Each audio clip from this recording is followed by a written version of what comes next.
Morning guys, this is Jeff at the Glorious Uncertainty on the 20th, Thursday the 20th of April. Just been to Greg's,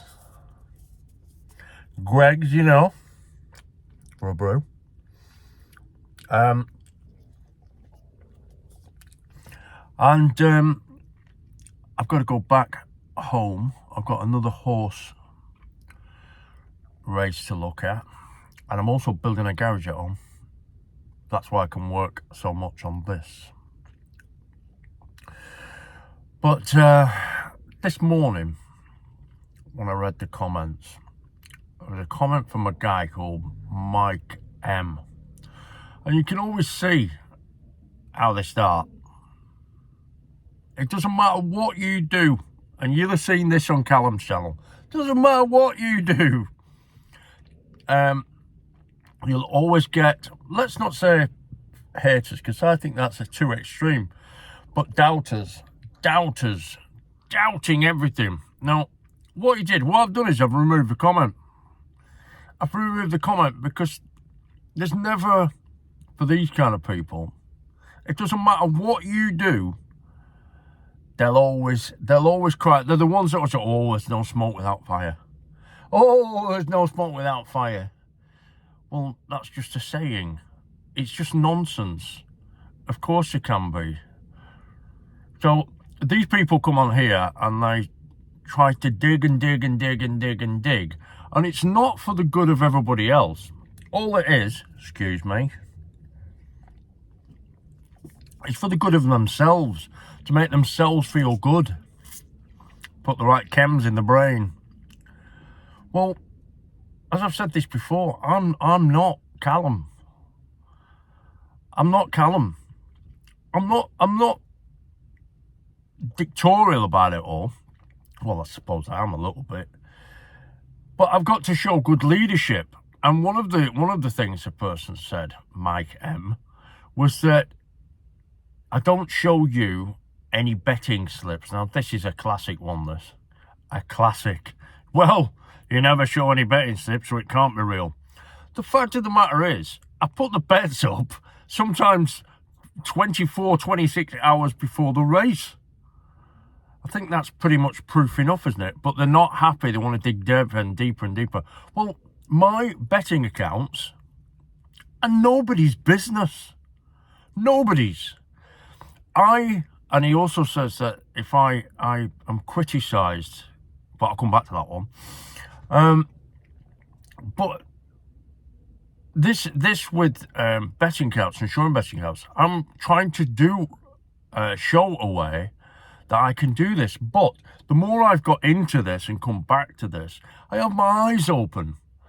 Tom Mitchell is on here, opens my eyes all the time. Plenty of people open my eyes as to the betting strategies and potential. You can use my selections to turn a profit.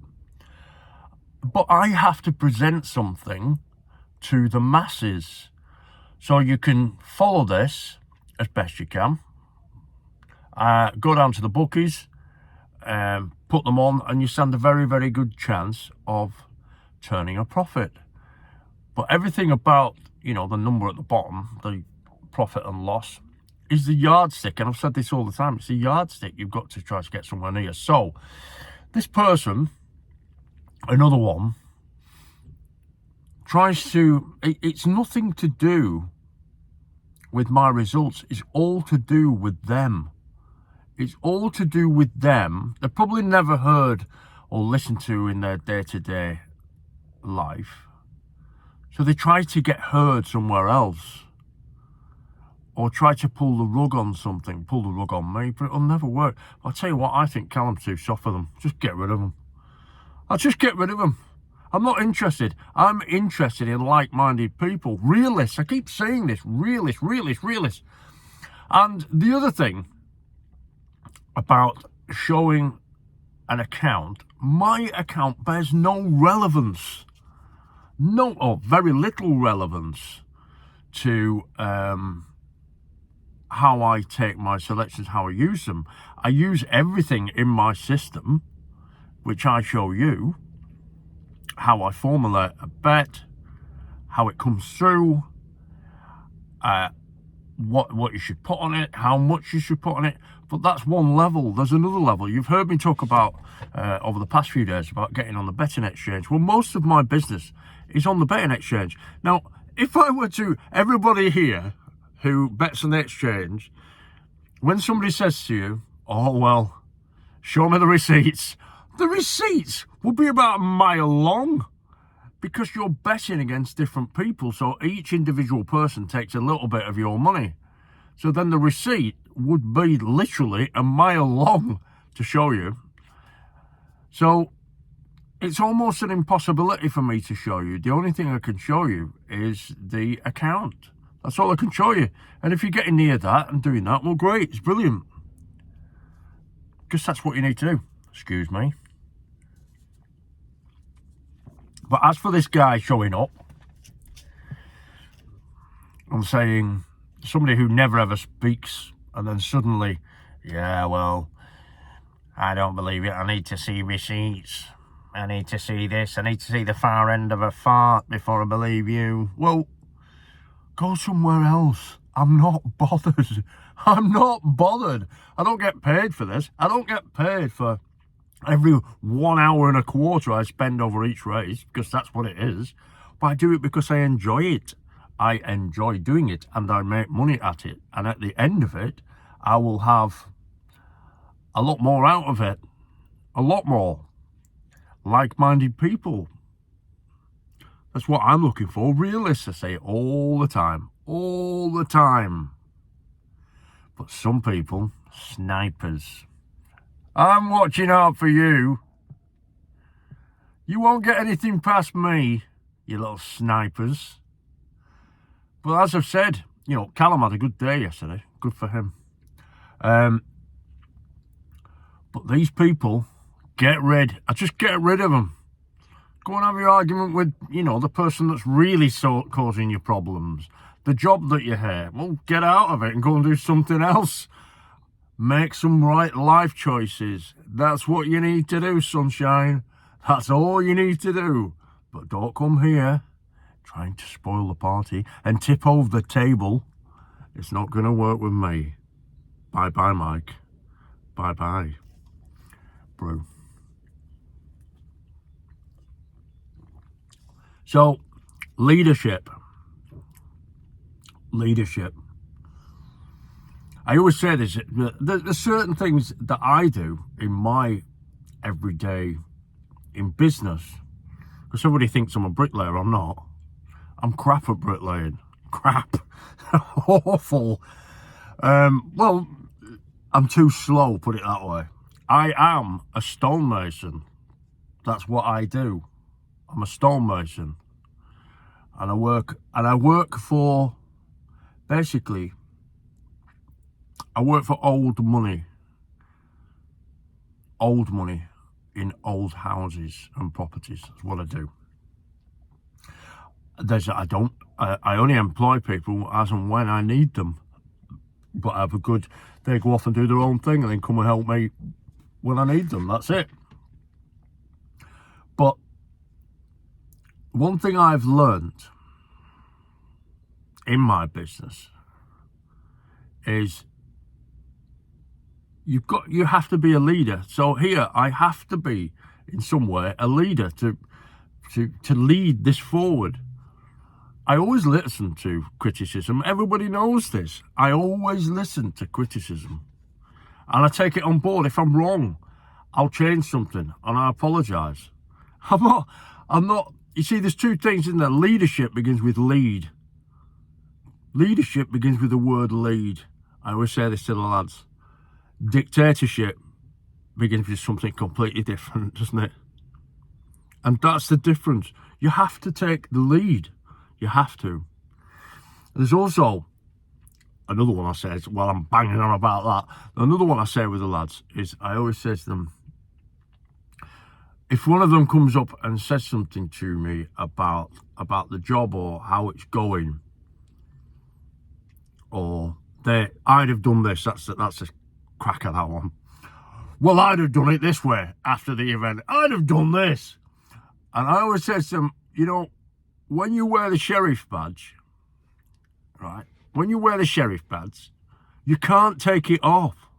When things get on top, you can't take it off and say, I don't want to be sheriff anymore. You've got to carry on being the sheriff. It's the weight of responsibility. I know it's amazing in this life. Need a cup of tea. Need a drink. It amazes me in this life how people can't carry that weight of responsibility. They think they can, but as soon as they're holding it, they can't. They drop it and leave it for somebody else to pick up. Responsibility. I have a responsibility here. I'm quite prepared to carry it. Or in my business, I'm quite prepared to carry it. That is the way it is. That's the way I am. I carry it. Because as when you're making a selection with the horses, you've got logic and you've got emotion, right? Logic and emotion. There's another drink. Doing a lot of talking. It's all that bloody salt in the bacon from Greg's. What was I on about? I can't remember what. I've lost my train of thought now. Completely lost it. There you go, you see. That's what happens when you go to Greg's. But you've got to carry on with that responsibility. You have to hold it and you have to keep running with it. You have to keep going with it. But people can't. They can't. The vast majority can't. So, oh yeah, we're talking about logic, weren't we? Logic and emotion. When, I'm going to tell you something now that is the absolute truth, Belhaven. Now, I spoke to Quatley about this on the phone, who's a subscriber here, and I made a massive mistake. A massive mistake with that horse. I allowed emotion in. Emotion-driven decision with Belhaven. I got it in my thick, stupid head that was it. It was going to win. It was going to win. I mean, it met a lot of traffic on the way in the run, but anyway. If I'd have stuck with the system, we'd have had Mason. True. We'd have had Mason. But I didn't. And the reason for that is I'm human. But when you have a logical approach to selecting horses, or a logical approach in life, in my opinion, if you have that logical approach, 95% of the decision making in horse racing is logic, right? And what I do is you reserve the 5% of emotion for the actual bloody race. You save it for that. Your logic takes you to that 5% in the race. Logic. Emotion never sorted anything out. It doesn't. This is why, you know, when you used to watch back in the day, when you used to watch celebrities go over to you know, third world countries, and we're trying to feed the world, and lots of kids, children die. Now, the problem is, when a celebrity goes over to these places, and they want to save every one of those kids.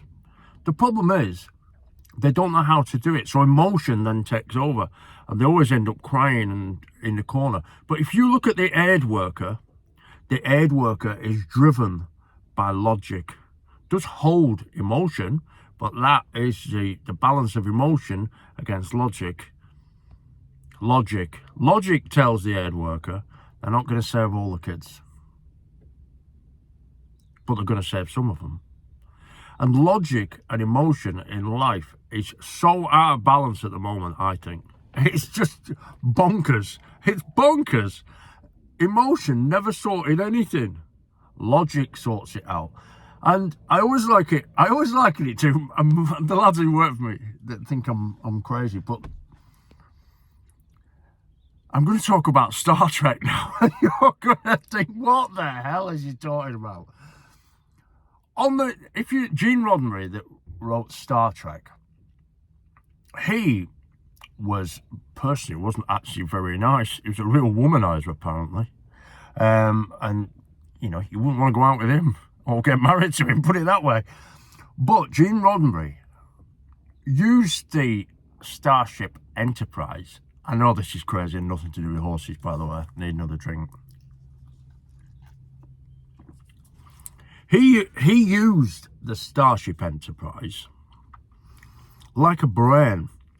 So in the middle, you've got James T. Kirk, haven't you? And then on one side, you've got the appeal. Whenever it came to a head, whatever the problem was on the episode, the drama, you always had on one side Spock, who was logic. Yeah?